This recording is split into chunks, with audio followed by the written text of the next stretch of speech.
الرجيم بسم الله الرحمن الرحيم الحمد لله رب العالمين اللهم صل على محمد وعلى محمد وعجل فرجهم.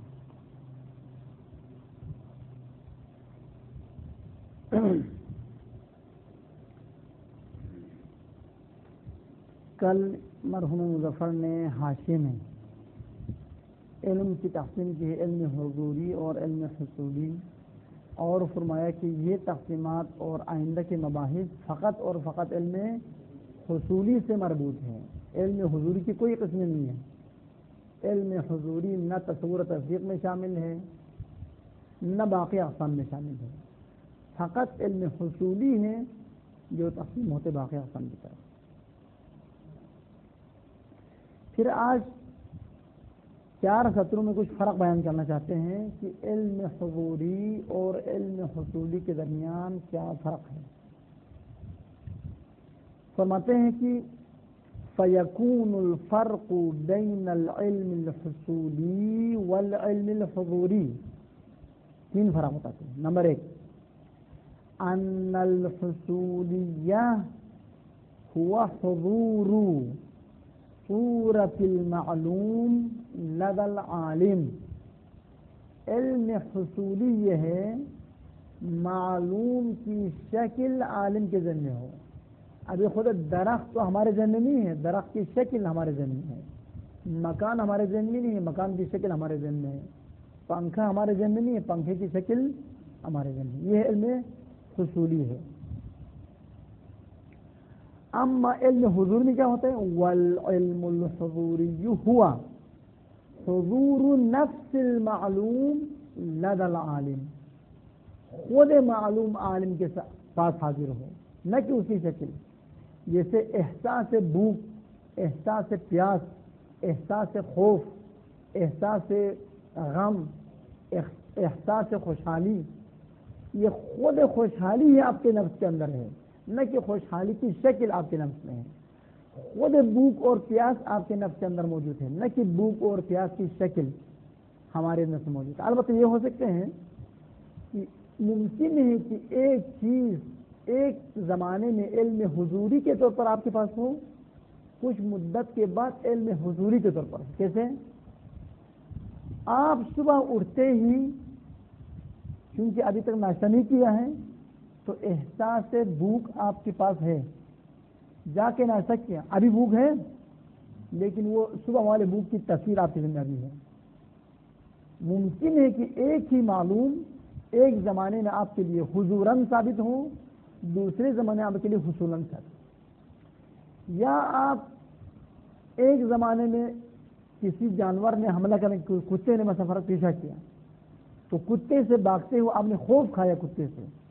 اس وقت خوف، جس وقت کتا آپ کے پیچھے بھاگ رہا تھا، وہ خوف آپ کے لیے علم حضوری کے طور پر ثابت تھا. بعد میں ادھر مارکیٹ میں آ گیا، گھر میں پہنچ گیا، اب وہ کھانا وانا کھا لیا، پانی پی لیا، وہ خوف ابھی ختم ہو گیا، لیکن وہ خوف والی شکل ابھی آپ کے ذہن میں موجود ہے. بس ممکن ہے ایک معلوم ایک زمانے میں حضوری طور پر ثابت ہو، کچھ زمانے کے بعد وہ حصولی میں تبدیل، یہ ہو سکتا ہے. اما خود حضوری ہوتے وقت کوئی صورت آپ کے ذہن میں نہیں ہے، خود معلوم آپ کے پاس موجود ہے، نہ کہ ذہن میں موجود ہے، نفس کے اندر موجود ہے. والحضوری هو حضور نفس المعلوم. جیسے نفس بھوک و نفس پیاس، نفس دکھ، نفس خوشحالی آپ کے نفس کے اندر ہونا. لدى العالم، عالم نفس انسان ہے، روح انسان ہے. نمبر 2، فرق 2، ان المعلوم بالعلم الحصولی وجوده العلمی غیر وجوده العینی. علم حصولی میں معلوم کا علمی وجود معلوم کے خارجی وجود کا غیر ہے. علم حصولی میں ابھی آپ کے ذہن میں درخت کی تصویر ہے، شکل ہے، وہ شکل پھل دیتا ہے، اما وہ جو خارج میں درخت وہ پھل دیتا ہے. بس حضور علمی کیا ہے؟ جو ذہن میں جو درخت کا نقشہ آپ کے پاس ہے وہ حضور علمی ہے، اور جو کھیت میں ہے جو روڈ پہ ہے وہ کیا حضور عینی ہے۔ تو علم حصولی میں حضور علمی اور حضور خارجی میں فرق ہے۔ آنکھ کا حضور خارجی جلاتا ہے، اما آنکھ کا حضور علمی نہیں جلاتے کسی کو۔ بس علم حصولی میں حضور علمی اور حضور عینی دو چیزیں ہیں، ایک چیز نہیں ہے۔ اما علم حضوری میں دونوں ایک ہیں، علم حضوری میں دونوں ایک ہے۔ وجود علمی وہی وجود خارجی بھی ہے، خارج تمہارا پھر وہی ہے نا، باہر تو نہیں ہے۔ نفس انسان میں وہ تکوینی اور خلقتی طور پر بھوک موجود ہے، اور اسی بھوک پر آپ کو علم بھی ہے۔ علم کیا؟ وہی احساس، نفس احساس علم ہے، تو وہی احساس در حقیقت بھوک بھی ہے۔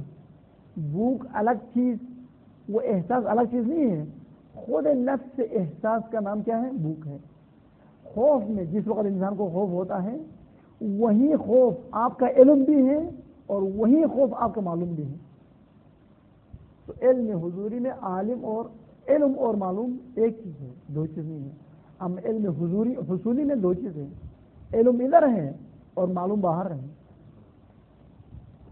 ان المعلوم بالعلم الحصولی، علم حصولی کے ذریعے جو چیز آپ کو معلوم ہے، اس معلوم کا وجود علمی غیر وجود خارجی ہے۔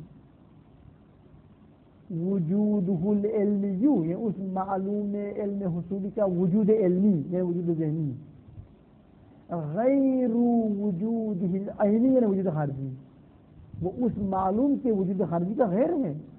وجود خارجی کے درخت کے لیے 10 من وزن ہے، اما آپ کے وجود علمی والے درخت کے لیے ایک چھٹا بھی وزن نہیں ہے، ایک تولہ بھی وزن اس کا نہیں ہے۔ اسی وجہ سے جتنا انسان علم پر اس کو بھاری ہو جاتا ہے، سنگین ہو جاتا ہے۔ ہاں، ایک ہو تو سنگین ہونا چاہیے، اور درخت خارجی تو 10 من ہے، ادھر تو ایک چھٹا بھی نہیں ہے، ورنہ ہم کیسے چلتے ہیں؟ سر اٹھانے کے لیے ایک گاڑی کی ضرورت ہوتی ہے اس وقت۔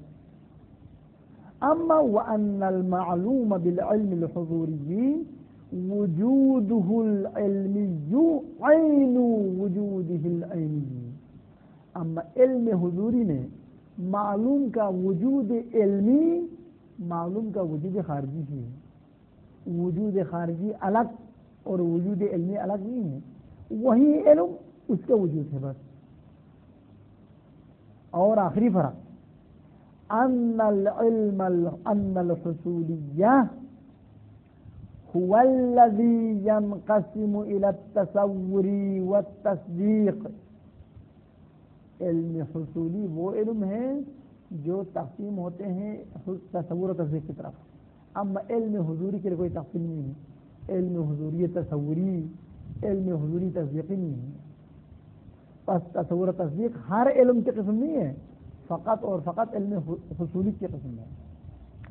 والحضوری یا والحضوریہ دونوں صحیح ہے۔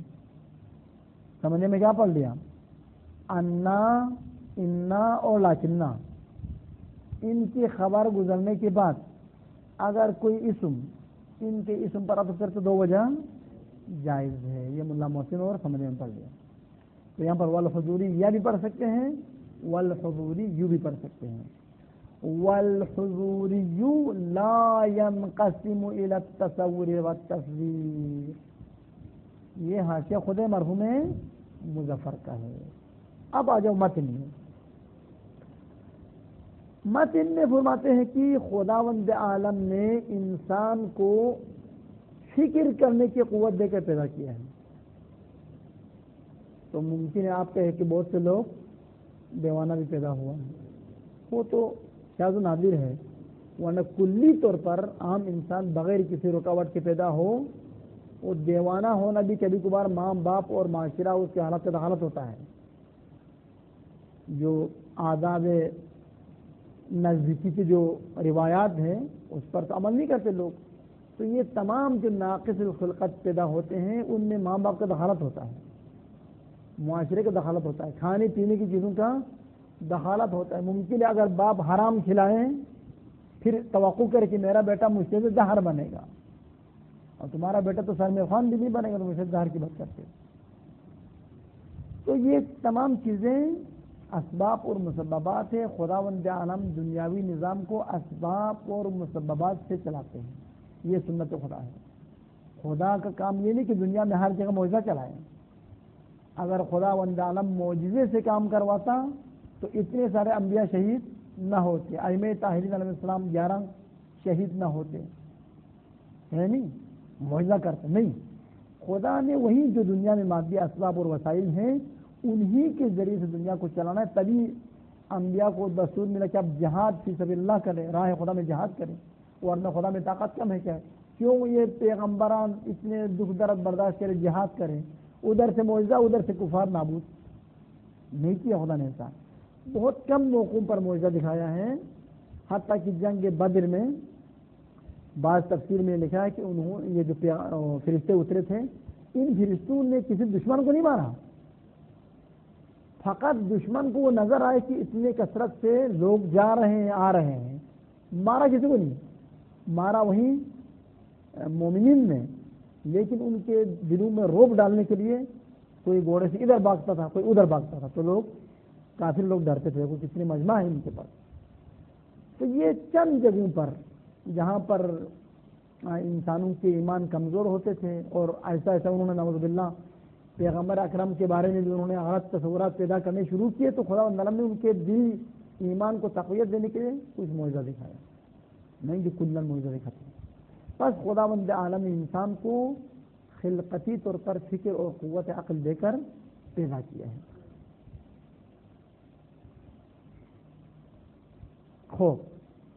اسی قوت عقل کی وجہ سے انسان باقی حیوانات سے جدا ہو جاتے ہیں, ورنہ بہت ساری صفات میں ان سے ہم پیچھے ہیں. جیسے قوت بویائی میں, سونگنے کی قوت میں ہم تو پھر یہ ممکن ہے چونٹیوں سے کئی 100 درجہ پیچھے ہو. آپ چینی تھوڑا کسی کمرے میں ڈال دیں کہیں جگہ پر, پتہ نہیں وہ کہاں سے چونٹیاں جمع ہو جاتی ہیں. ہمارے سامنے ایک من رکھ لے بو نہیں آتی اس کی, ہم چینی کی بو محسوس نہیں کرتے, چونٹیاں محسوس کر لیتے ہیں. اسی طریقے سے بال بچوں کی دیکھ بھال انسان سے حیوان کئی گنا قوت عاطفہ زیادہ رکھتا ہے. ابھی باپ بیٹے سے معمولی ناراض ہو کے 2 تھپڑ لگاتی ہے. آپ نے آج تک کسی حیوان کو دیکھا کہ اس نے اپنے بچے کی پٹائی کر کے بے ہوش کر دیا ہو؟ لیکن ایسے انسان دنیا میں جس اپنے بیٹے کو ہی غصے کی وجہ سے ذبح کر دیا ہے. اب میں اس جگہ کا نام نہیں لوں گا. ایک آدمی نے اس کا بچہ کسی موٹر سائیکل کی وجہ سے زخمی ہو گیا, تو موٹر سائیکل والے کو اس نے پکڑ لیا. تو موٹر سائیکل والے نے کہا جناب ٹھیک ہے آپ بیٹھو, میں آپ کو ہسپتال لے جاؤں گا آپ کے بچے کو. تو جو موٹر سائیکل کا مالک تھا وہ آگے بیٹھا ہے, اس کے بیچ میں جو بچہ رکھا ہے, چھوٹا بچہ کوئی 5-6 سال کا بچہ, اس کے پیچھے اس بچے کا باپ نے گلا گھونٹ کے بچے کو مار دیا تاکہ ادھر سے پیسے وغیرہ دیت کے طور پر ملے اور یہ مرغیاں اڑا لے. یہ دیکھو, لیکن آج تک آپ نے کسی کتے کو بھی نہیں دیکھا ہو جس نے اپنے بچے کو مار دیا ہے, یا کسی اور بھی جانور ہم نے تو آج تک نہیں دیکھا اور نہ سنا ہے. بس قوت عاطفی میں بھی کہ اولاد پر بچوں پر رحم و کرم میں بھی حیوان ہم سے آگے ہیں. فقط قوت عقل اس میں نہیں ہے, ان میں مزید ترقی کرنے کی گنجائش نہیں ہے. بس جو خدا نے جس شکل پہ خلق کیا ہے اسی شکل پہ لگے ہوئے ہیں. جیسے مزدور دیکھا آپ نے کبھی کبھار, جو مزدور جو یہ عمارتیں بناتا ہے اور کچھ نہیں جانتا, انجینئر اگر کہتا ہے جناب ایسا کام کرنا بھائی, اتنی بوری سیمنٹ ڈال دو, اتنی ریتی اور اس طرح سے ملا کر لگا دو, وہ 10 سال تک میرے خیال وہ یہی کرتا رہے گا, تبدیلی نہیں لائیں گے. کیوں؟ اسے دستور پر عمل کرنا ہے. تو حیوانات بھی اسی کے شبیہ ہے. خدا نے جس طریقے سے ان کو سکھایا ہے وہ مرتے دم تک اسی طریقے پر چلنا ہے. اسی وجہ سے چونٹیوں کے گونسلوں میں کوئی تبدیلی آئی ہے, یا شاید کی مکھی کے وہ چھتے میں کوئی تبدیلی آئی ہے, یا باقی جو حیوانات کے رہن سہن میں کوئی تبدیلی آج تک نہیں آئی ہے. لیکن انسانوں کو دیکھو, آج کچھ تو 2 سال کے بعد کچھ اور ہے. تو یہ قوت عقل کی وجہ سے, قوت عقل میں ترقی کی گنجائش ہے, مجہولات کشف کرنے کی گنجائش ہے, لیکن باقی حیوانات میں یہ گنجائش نہیں ہے.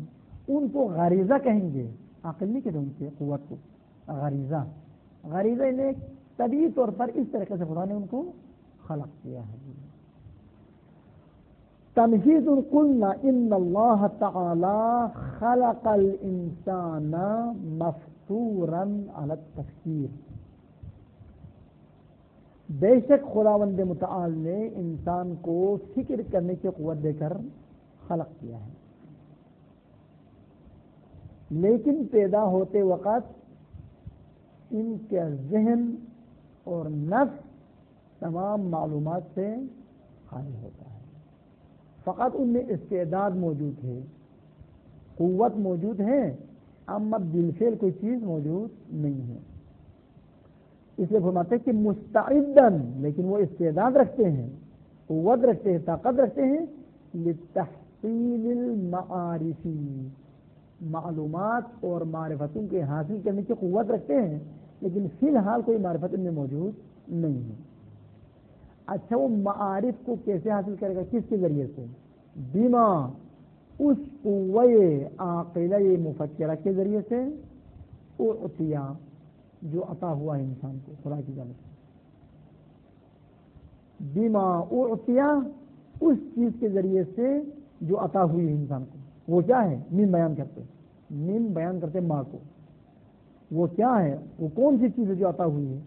من قوت عاقلۃ مفکرۃ، وہ قوت جو تعقل اور سوچ بچار کے کام انجام دیتے ہیں، اور اسی قوہ عاقلہ کے ذریعے سے یمتازو، الگ تھلگ ہو جاتے ہیں یہ انسان، بہا، اس قوہ عاقلہ کے سبب کس سے الگ تھلگ ہو جاتے ہیں؟ عن العجماواتی، باقی بے زبان حیوانات سے۔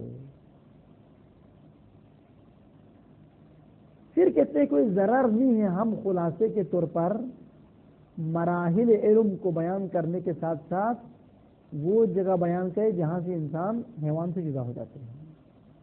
پہلے مشترکات بیان کرتے ہیں، اس مرحلے میں ہم اور حیوانات شریک ہیں، پھر مرحلہ ثانی میں بھی ہم شریک ہیں، 40 میں بھی ہم شریک ہیں، رابع میں ہم جدا ہو جاتے ہیں، وہ ترتیب وار بیان کرتے ہیں۔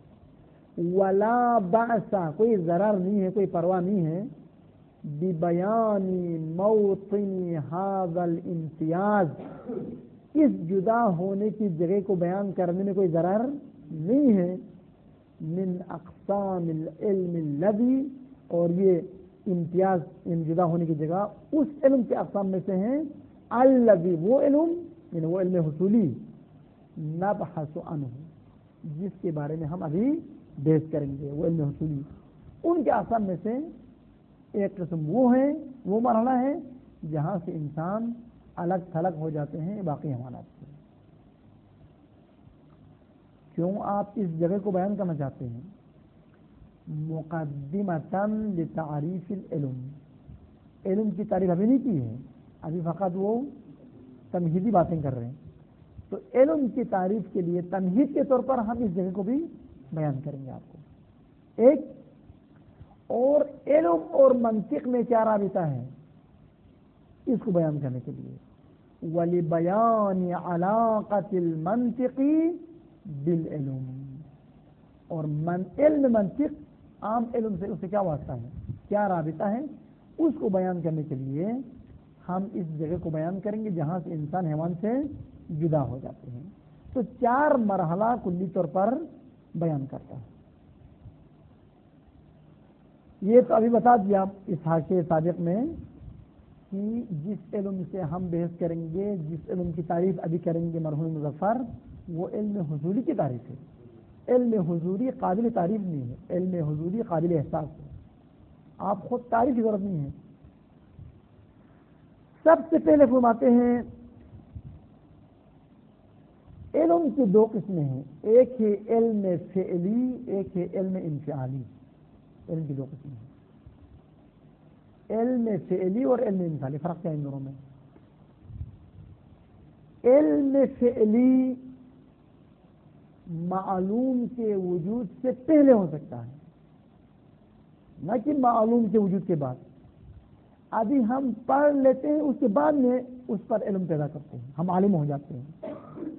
دیکھ لیتے ہیں کس چیز کو، پھر دیکھنے کے بعد اس چیز سے ہم عالم ہو جاتے ہیں۔ یہ ہمارا علم انفعالی ہے، ہم انسانوں کا علم، باقی حیوانات میں جو علم ہے وہ علم انفعال متاثر، ہم دیکھتے ہیں تو نفس انسان اس چیز کے اثر کو قبول کر لیتے ہیں۔ منفعل ہونا یعنی متاثر ہونا، علم انفعالی یعنی علم تأثری ہے،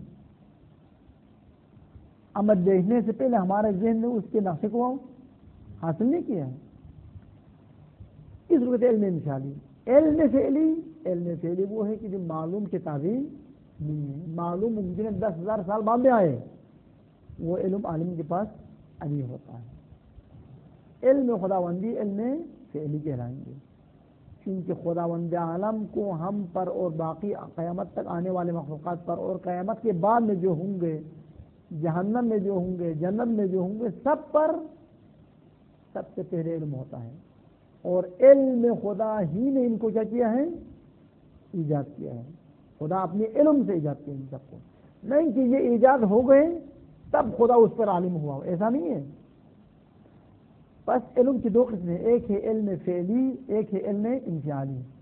ہم جو ابھی بحث کریں گے وہ علم انفعالی کی بحث کریں گے، علم فعلی ہماری بحث میں خارج ہے۔ علم فعلی علم حضوری ہوتا ہے، علم خدا علم حضوری ہے، علم حصولی نہیں ہے۔ یہ ایک بات۔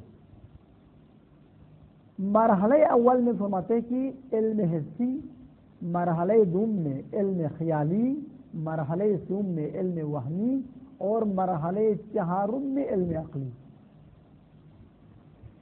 سب سے پہلے انسان کو جو علم حاصل ہوتا ہے وہ علم حسی ہے۔ علم حسی میں ہم اور باقی جانوروں میں کوئی فرق نہیں۔ علم حسی کیا ہے؟ علم حسی وہ ہے جو 5 قوتوں کے ذریعے حاصل ہو، دیکھ کر حاصل ہو قوہ باصرہ کے ذریعے سے، سن کے حاصل ہو قوہ سامعہ کے ذریعے سے، چھو کے حاصل ہو قوہ لامسہ کے ذریعے سے، سونگ کے حاصل ہو قوہ شامہ کے ذریعے سے، اور چکھ کے حاصل ہو تو پھر قوہ ذائقہ کے ذریعے سے۔ اور اس میں تو ہم اور باقی حیوانات میں کوئی فرق ہے، بلکہ اس میں کئی درجہ باز حیوانات ہم سے آگے ہیں، بس اس میں ہم اور ان میں کوئی فرق نہیں، اس کو علم حسی کہتے ہیں۔ مظفر فرماتے ہیں انسان پیدا ہونے کے بعد جو سب سے پہلے ذریعہ جس سے وہ علم حاصل کرتا ہے وہ احواس ہے، حواس ظاہری ہے۔ یہ 5 قوتیں ہیں جن کے ذریعے سے وہ علم حاصل کر لیتا ہے۔ مثلا پیدا ہونے سے پہلے اس میں کوئی گرمائش اور سردی کو محسوس نہیں کرتا، پیدا ہوتے ہی وہ گرمی کو محسوس کر لیتا ہے اور سردی کو بھی محسوس کر لیتا ہے، آوازوں کو وہ پہچانتا ہے، اور باقی جو چیزیں ہیں وہ پیدا ہوتے وقت حاصل ہو جاتا ہے، لیکن پیدا ہوتے وقت اس کو کچھ پتہ نہیں ہوتا۔ یہ جو آیت شریفہ ہے کہ واللہ اخرجکم من بطون امہاتکم لا تعلمون شیئا وجعل لکم السمع والابصار والافئدۃ لعلکم تشکرون، یہ آیت شریفہ یہ بتاتی ہے کہ تمام افراد پیدا ہوتے وقت کچھ جانے بغیر لا علمی کے طور پر پیدا ہوتا ہے۔ البتہ اس سے انبیاء اور ائمہ طاہرین علیہ السلام مستثنا ہو سکے، اگرچہ آیت میں نہیں بتایا، آیت بطور عام بتایا ہے، لیکن دلیل اور روایات ہیں کہ ائمہ اور انبیاء کبھی بھی جاہل نہیں رہے ہیں، نہ عالم ارواح میں وہ جاہل رہے ہیں، نہ عالم بطن مادر میں، اور نہ عالم دنیا میں۔ تو یہ ایک قسم کی تخصیص ہے اس میں، اور یہ آیت شریفہ عام افراد کے احکام کو بتاتے ہیں۔ واللہ اخرجکم من بطون امہاتکم لا تعلمون شیئا، کچھ بھی نہیں جانتے تھے، پھر وجعل لکم السمع، پھر خدا نے تمہارے لیے خلق کیا قوہ سامعہ کو، والابصار آنکھوں کو، والافئدہ دلوں کو، لعلکم تشکرون تاکہ تم اس کے شکر گزار رہیں۔ اس بارے میں بھی 2 نظریہ ہے محققین کے درمیان۔ ایک نظریہ یہ ہے، افلاطون کہتا ہے، افلاطون کے نزدیک وہ کہتے ہیں جو علم دنیا میں آنے کے بعد انسان مدرسہ جا کر معلم کے پاس جا کر استاد کے پاس جا کر یا کہیں جا کر پیدا کر لیتے ہیں یا دیکھ کر یا چکھ کے یا سون کے پیدا کر لیتا ہے وہ استذکار ہے. استذکار کا معنی کیا؟ یاد آوری ہے. ورنہ روح انسان پہلے سے یہ سب کچھ جانتے تھے لیکن جب روح کا اتصال بدن سے ہوا وہ سب کچھ بلا دیا ہے. پہلے جانتے تھے لیکن بعد میں بلا دیا ہے. ابھی فقط کیا کرتے ہیں وہ مدرسہ جا کر اسی کو یادآوری کرتے ہیں. جیسے کہ ہم درس پڑھنے کے بعد بھول جاتے تو آخری کرتے ہیں اس کو دوبارہ سمجھ لیتے ہیں. تو یہ علم انسان بھی اس طرح سے یہ افلاطون کا نظریہ ہے. لیکن اس کے مقابلے میں ارسطو اور باقی محققین کا نظر یہ ہے کہ نہیں بلکہ انسان کا روح بدن کے اتصال بدن کی خلقت کے وقت شروع ہو جاتا ہے. ایسا نہیں کہ روح انسان پہلے سے ہو بدن انسان بعد میں پیدا ہوا تو اس روح کو اس میں ڈال دیا جس طرح مسجد میں پانی ڈالتا ہے یا کسی برتن میں آپ کوئی دودھ ڈال دیتا ہے کھانا رکھتا ہے. ایسا نہیں ہے بلکہ روح انسان کی خلقت بھی بدن کے ساتھ ساتھ ہے اور اس سے پہلے کچھ بھی نہیں جانتا. جو کچھ بھی نہیں جانتا وہ بدن کے ذریعے سے ہی حاصل کر لیتا ہے. شاید اس کا بھی کوئی دلیل ایک تو آیت شریفہ البتہ آیت شریفہ جو ہے وہ مطلق ہے لا تعلمون عام ہے. ممکن ہے ذاتی طور پر نہ جانتا ہو ممکن ہے بھولنے کی وجہ سے نہ جانتا ہو. لا تعلمون میں یہ تو نہیں لکھا کہ ذاتی طور پر نہیں جانتے تم لوگ. لا تعلمون یہ لکھا میں نہیں جانتا ہوں. آپ یہ تو نہیں کہتے کہ میں بھول چکا ہوں. ممکن ہے بھول چکا ہوں میں کیا ہے لیکن بھولنے والے بھی کہتے ہیں میں نہیں جانتا ہوں. پھر آپ کیوں نہیں جانتے کہتے پہلے جانتا تھا آج بھول گیا اس طرح کہتے ہیں. بس لفظ لا تعلمون افلاطون کی نظریے کے رد نہیں ہے. لا تعلمون نے بالفعل اس کے ذہن میں نہ ہونے کو بیان کرتا ہے. اب ممکن وہ ذاتی طور پر نہ جانتے ہو یا فعلی طور پر نہ جانتے ہو. دوسرا نظریہ ہے کہ نہیں بلکہ وہ کچھ بھی واقعاً بھی نہیں جانتے تھے. وہ اسی اعضاء و جوارح کے دنیا میں آنے کے بعد وہ کچھ مطالب جان لیتے ہیں. یہ دو نظریہ ہے. اب دیکھتے ہیں یہاں کہاں پہنچ چکا. الاول فنقول اذا ولد الانسان یولد وهو وہ حالیہ ہے جب انسان پیدا ہوتا ہے تو اس طرح سے پیدا ہوتا ہے اس حالت میں پیدا ہوتا ہے وہ خال النفس بہرحال ہے کہ اس انسان کا ذہن خالی ہوتا ہے من کل فکرۃ وعلم فعلی ہر علم فعلی اور ہر قسم کے افکار سے اس کا ذہن خالی ہوتا ہے. یہاں پر علم فعلی سے مراد وہ علم فعلی نہیں جو میں نے ابھی بتا دیا. یہاں پر علم فعلی سے مراد بالفعل موجود حالت میں وہ کچھ نہیں جانتا ہے خالی ہوتا ہے. فقط وہی استعداد کی قوت موجود ہے استعداد موجود ہے کہ اگر جاننا چاہے وہ جان سکتا ہے کوشش کرے تو کچھ سیکھ سکتا ہے. سوا پیدا ہوتے وقت کچھ بھی نہیں ہوتا ہر چیز سے خالی ہوتا ہے سوا مگر یہ سوا هذا الاستعداد الفطری سوائے اسی خلقتی طور پر جو خدا نے قوت دی ہے استعداد سمجھنے اور جاننے کی قوت اس کے علاوہ اور اس کے بعد کچھ بھی نہیں ہوتا سوائے اس فطری استعداد اور قوت کے اور کچھ نہیں ہوتا. فَإِذَا نَشَأَ الْإِنسَانُ وَأَصْبَحَ يَنظُرُ وَيَسْمَعُ وَيَذُوقُ وَيَشُمُّ وَيَلْمَسُ علم پیدا کرتا ہے. جب انسان بڑھ جاتا ہے نشو نما حاصل کر لیتا ہے بڑھتا ہے وَأَصْبَحَ يَنظُرُ وہ دیکھنے لگتا ہے. اپنے اطراف میں جو ماں باپ ہے باقی بہن بھائی ہے باقی رشتہ دار ہے دیوار ہے ان کو دیکھ لیتا ہے سامنے کی چیزوں کو دیکھ لیتا ہے. وَيَسْمَعُ اور آوازوں کو وہ سننے لگتا ہے. وَيَذُوقُ اور کھانے پینے کی چیزوں کو وہ چکھنے لگتا ہے. وَيَشُمُّ اور سونگھنے کی چیزوں کو وہ سونگھنے لگتا ہے. وَيَلْمَسُ اور ہاتھ پیر مار کی چیزوں کو چھونے لگتا ہے. تو پھر ان چیزوں کے ذریعے سے کچھ معلومات حاصل کر لیتا ہے. نراہ ہم دیکھتے ہیں کہ یہی انسان جو کچھ بھی نہیں جانتے تھے یحس بما حولہ من الاشیاء اپنے ارد گرد کے اشیاء سے اپنے ارد گرد کے اشیاء کو محسوس کرتا ہے.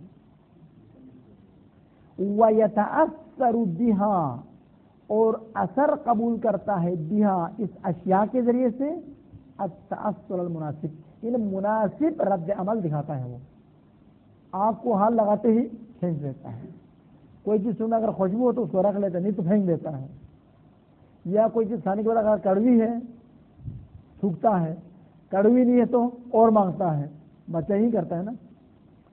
اس کو کہتے ہیں تأثر مناسب, مناسب اثر دکھاتا ہے. وہ مناسب عکس العمل اور رد عمل دکھاتا ہے. فَتَنْفَعِلُ نَفْسُ الْإِنسَانِ بِالْأَشْيَاءِ بس اسی انسان کا نفس اور ذہن, یہاں نفس ہمارا ذہن ہے, ذہن انسان اور نفس انسان متاثر ہو جاتا ہے انہی اشیاء کے ذریعے سے, یعنی انہی اشیاء کے آثار کو اور ان کی تصویر کو, ان کی صورتوں کو ذہن میں قبول کر لیتا ہے. اب ہم کیا کرتے ہیں, 2 منٹ پہلے یہ بچہ کچھ بھی نہیں جانتا تھا, ابھی یہ 2 منٹ کے بعد بہت کچھ جاننے لگا ہے, 10 دن کے بعد اور کچھ جاننے لگا ہے. فَنَعْرِفُ ہم پہچانتے ہیں کہ أَنَّ نَفْسَ الْإِنسان اس انسان کا ذہن التي وہ نفس كانت خالیة من كل علم وفکر جو چند دن پہلے, چند لحظہ پہلے ہر قسم کے فکر و علم سے خالی تھا, اصبحت مشغولة بحالة جديدة وہی نفس انسان ان چیزوں کو چھونے کے بعد, سونگنے کے بعد, چکھنے کے بعد اور سننے کے بعد اور دیکھنے کے بعد ایک جدید حالت اس کے ذہن میں, اس کے نفس میں آ چکی ہے. اسی جدید حالت کا نام علم ہے. اسی جدید حالت کا نام علم.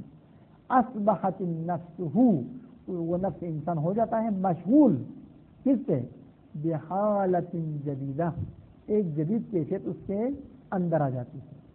یسمیھا العلم اسی جدید کیفیت کا نام ہم رکھتے ہیں کیا, علم.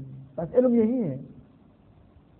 پہلے آپ نے فرض کریں کوئی جہاز نہیں دیکھا تھا, بعد میں آپ نے جہاز کو دیکھ لیا تو اس جہاز کی جو شکل ہے وہ آپ کے ذہن میں آ گیا, جدید حالت ہے. اسی جدید حالت کا نام ہے آپ کا علم اس جہاز پر, آپ کا علم اس درخت پر, آپ کا علم اس شہر پر, آپ کا علم اس فرد پر اور ان باقی اشیاء پر. یہ روزمرہ کا معمول انسان کا ہے. انسان کا علم روز بروز بڑھتا ہی رہتا ہے محسوسات کے ذریعے سے. یسمیھا العلم وہی ان چیزوں کے ذریعے سے چکھ کے, چھو کے, دیکھ کے, سن کے حاصل کرنے والی چیزوں کا نام علم حسی کہلائیں گے. وہی العلم الحسی الذی اور یہ وہی علم حسی ہے, الذی وہ علم حسی هو لیس یہ علم حسی نہیں ہے مگر احساس کرنے کا نام ان 5 چیزوں کے ذریعے سے. لیس الا حس النفس مگر یہ کہ نفس انسان حس کرتا ہے بالاشیاء التی ان چیزوں کو تنالها الحواس الخمس کہ ان چیزوں تک حواس خمسہ پہنچ جاتا ہے. وہ حواس خمسہ یہ ہے الباصرۃ 1, السامعۃ 2, الشامۃ سونے کی قوت 3, الذائقۃ چکھنے کی قوت 4, اللامسۃ چھونے کی قوت 5. ان میں سے سب سے اہم قوت وہ قوہ لامسہ ہے. قوہ لامسہ تقریباً ٹوٹل افراد میں ہوتا ہے. ممکن ہے کوئی انسان آنکھ سے معذور ہو لیکن وہ بھی قوہ لامسہ رکھتا ہے. ممکن ہے کوئی انسان ذائقہ سے معذور ہو کیونکہ بہت سے مرض کی وجہ سے ذائقہ ختم ہو جاتا ہے. آپ اس کو کڑوی دوا ڈال لیں آرام سے پی لے گا, شربت اور اس میں کوئی فرق نہیں ہے. لیکن قوہ لامسہ اعم الاشیاء ہے, اعم الاحواس ہے. یہ تمام حیوانات میں ہے, تمام انسانوں میں ہے. اس سے انسان کے بدن میں بھی ہر عضو میں یہ ہے سوائے وہ اعضاء جس میں جان نہیں ہے.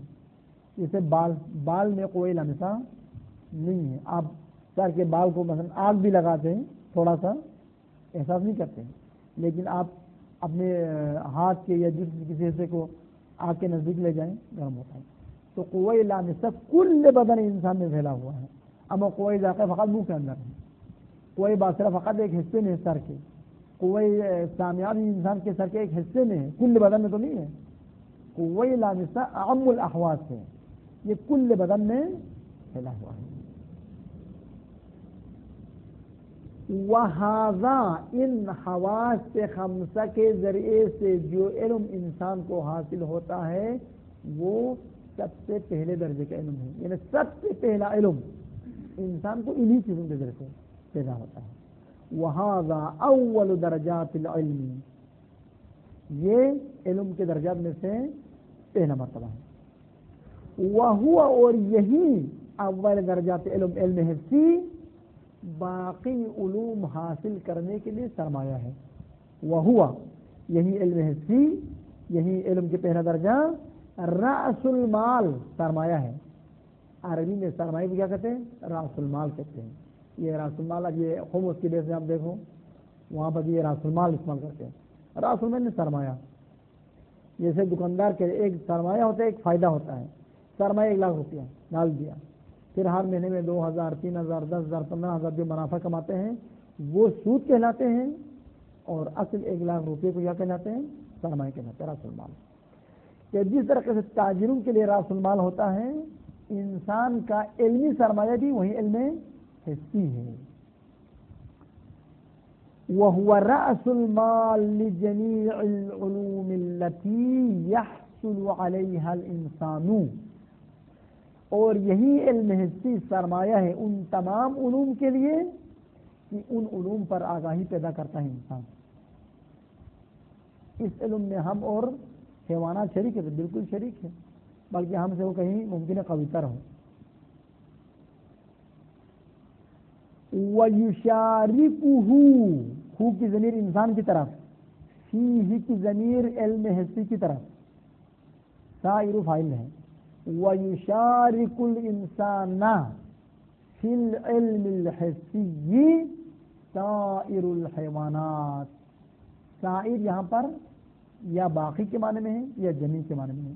یعنی جمیع الحیوانات یا باقی حیوانات، باقی حیوانات خود بھی حیوان ہے، باقی بھی اس کے ساتھ کیا ہے؟ شریک. دونوں معنی صحیح ہے، جمیع الحیوانات رکھے یا باقی حیوانات رکھے. وَيُشَارِكُهُ، اور اسی انسان کے ساتھ شریک ہوتا ہے، فیہ اس علم حسی میں، سائر الحیوانات. کون سے سائر الحیوانات؟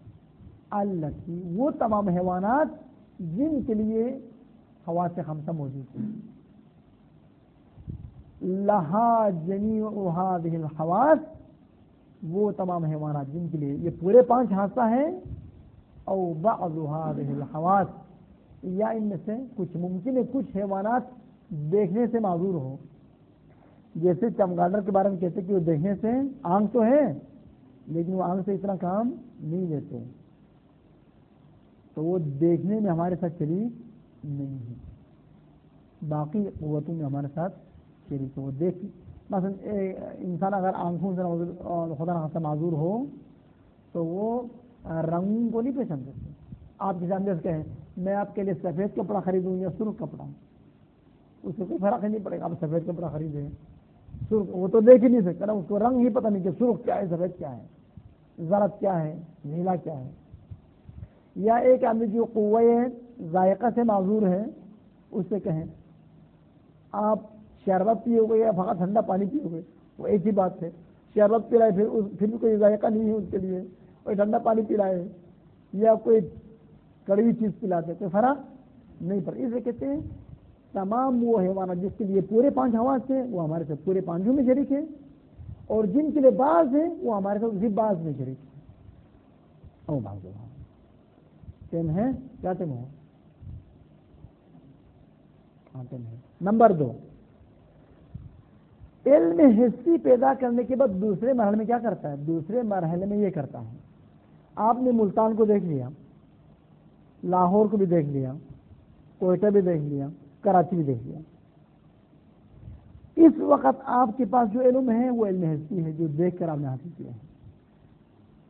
ابھی کراچی میں بیٹھ کر رات کو لائٹ بھی بند کر کے کمرے میں سوچتا ہے لاہور زیادہ خوبصورت ہے یا کراچی زیادہ خوبصورت ہے؟ تو لوگ کہیں گے لاہور زیادہ خوبصورت ہے. کراچی میں ساتھ جاؤ تو کتنے گٹر ایسے کھلے ہیں, تالاب بنے ہوئے ادھر ہے نہیں.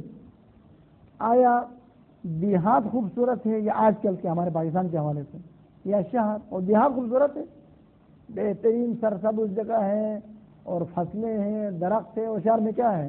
دعا ہی دعا ہے, انسان سانس نہیں لے سکتا.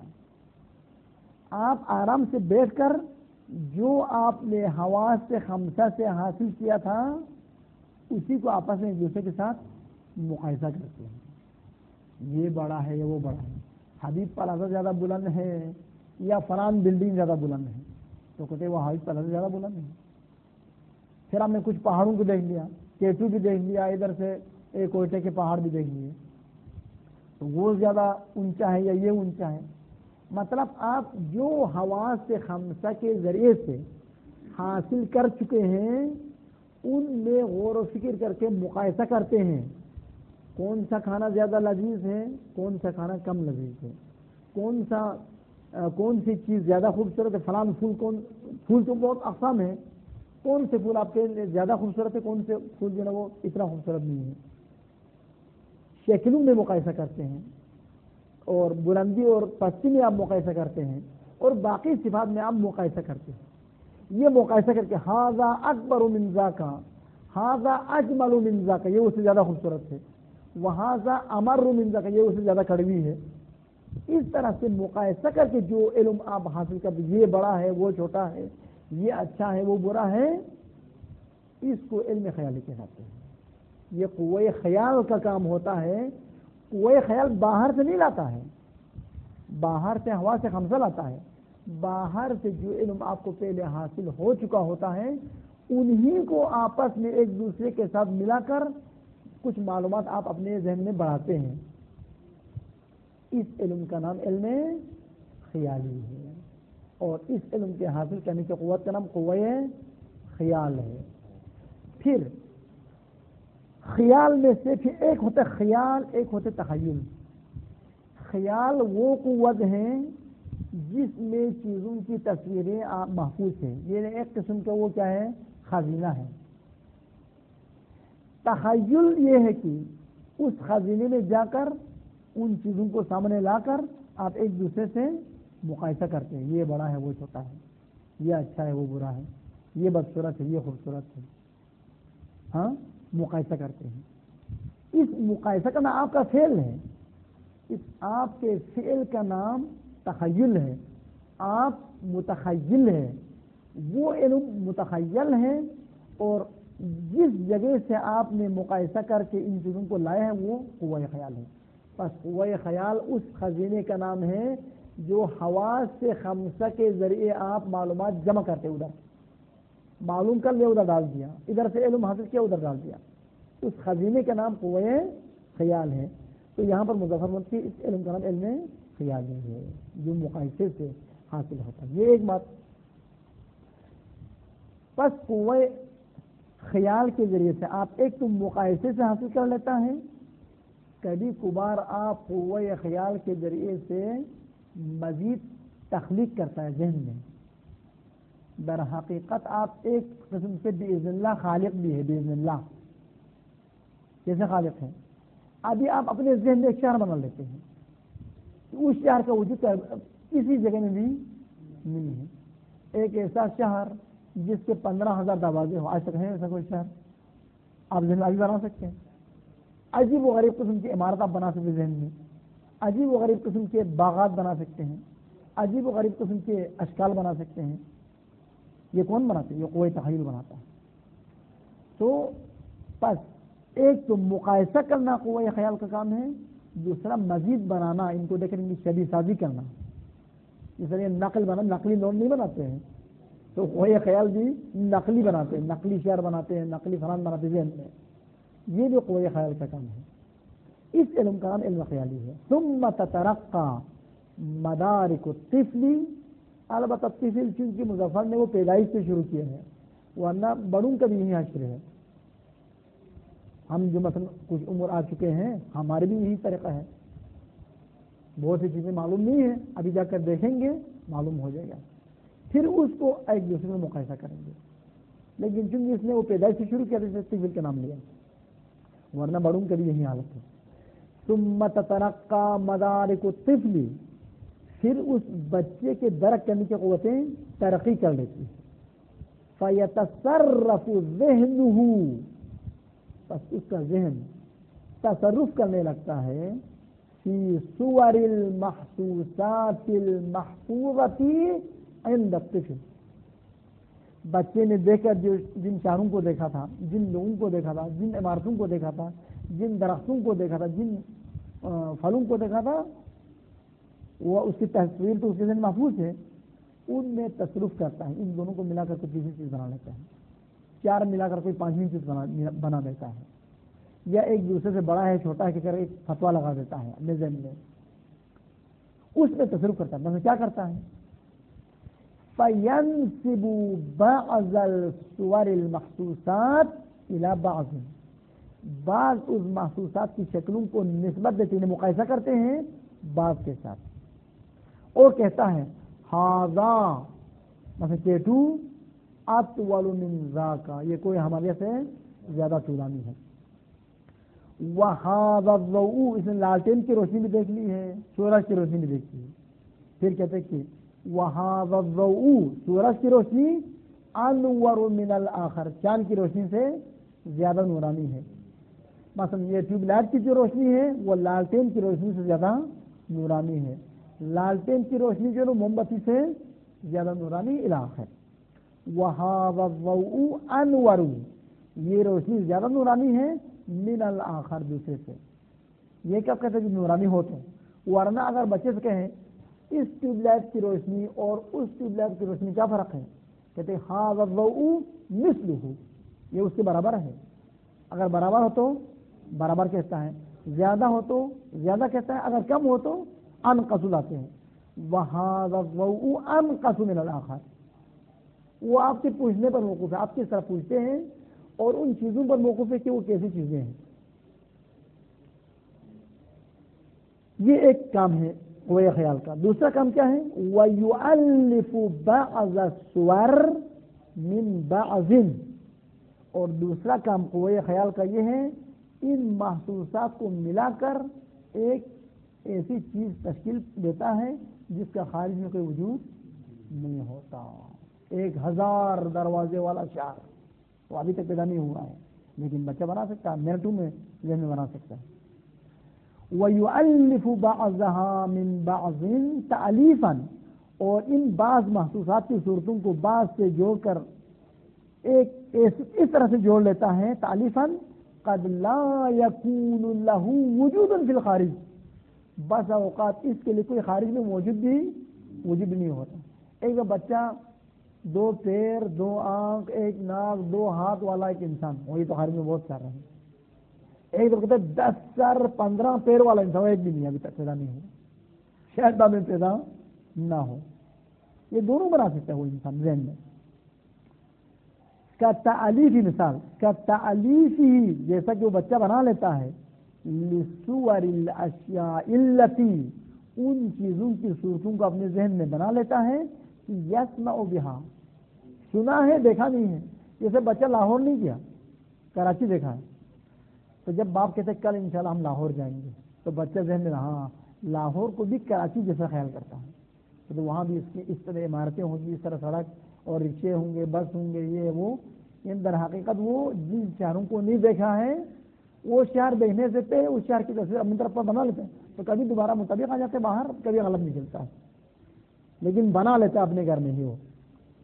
کصور الاشیاء، ان اشیاء کی صورتیں بنا لیتے ہیں، التی، وہ اشیاء یسمع بہا، جن کو سنا ہے، نام سنا ہے، ولا یراہ، دیکھا نہیں ہے، پھر وہ جانے سے پہلے دیکھنے سے پہلے ایک خاکہ اپنے طور پر بنا لیتا ہے۔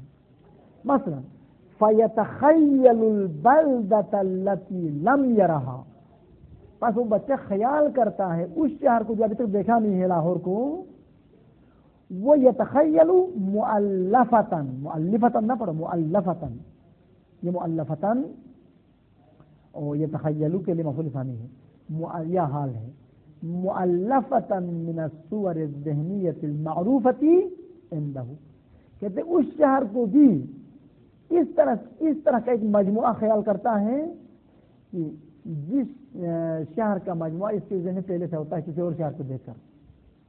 وہ کہتے وہاں کی سڑکیں بھی اس طرح سے ہوگی، عمارتیں بھی ایسی ہوگی، درخت کی شکلیں، باقی لوگوں کی شکلیں، رہن سہن، وہ سب کا نتیجہ من الصور الذہنیۃ، اس ذہنی صورتوں سے مؤلف اور مرکب قرار دیتا ہے کہ المعروفۃ عنده، کہ وہ صورتیں اس کے پاس پہلے سے معلوم ہے کسی اور شہر کو دیکھ کر. وہ کیسے معلوم ہے اس کے پاس؟ من مشاہداتہ للبلدان، کیونکہ اس بچے نے کچھ اور شہروں کو دیکھ لیا، کوئٹہ دیکھ لیا ہے، لاہور کراچی دیکھ لیا، ملتان دیکھ لیا، 3 شہروں کو دیکھ لیا، بس وہ خیال کرتا ہے کہ بس لاہور بھی انہیں سے ملتا جلتا ہوگا. یہ علم کون سا علم ہے؟ وَهَذَا هُوَ الْعِلْمُ الْخِيَالِيُّ، اس علم کا نام علم خیالی کہلاتا ہے. يَحْصُلُ عَلَيْهِ الْإِنسَانُ، انسان اس علم خیالی پر آگاہی پیدا کر لیتا ہے بقوت الخیال، قوہ خیال کے ذریعے. وقد يشاركه فيه بعض الحیوانات، قد لایا، ہم نہیں کہہ سکتے کہ تمام حیوانات ایسا کر سکتا ہے، بعض حیوانات قطعاً اس میں انسان کے ساتھ شریک ہے. اللہم صلی علی محمد وعلی محمد وعلی فرجہم. کیا کرنا ہے لے اللہ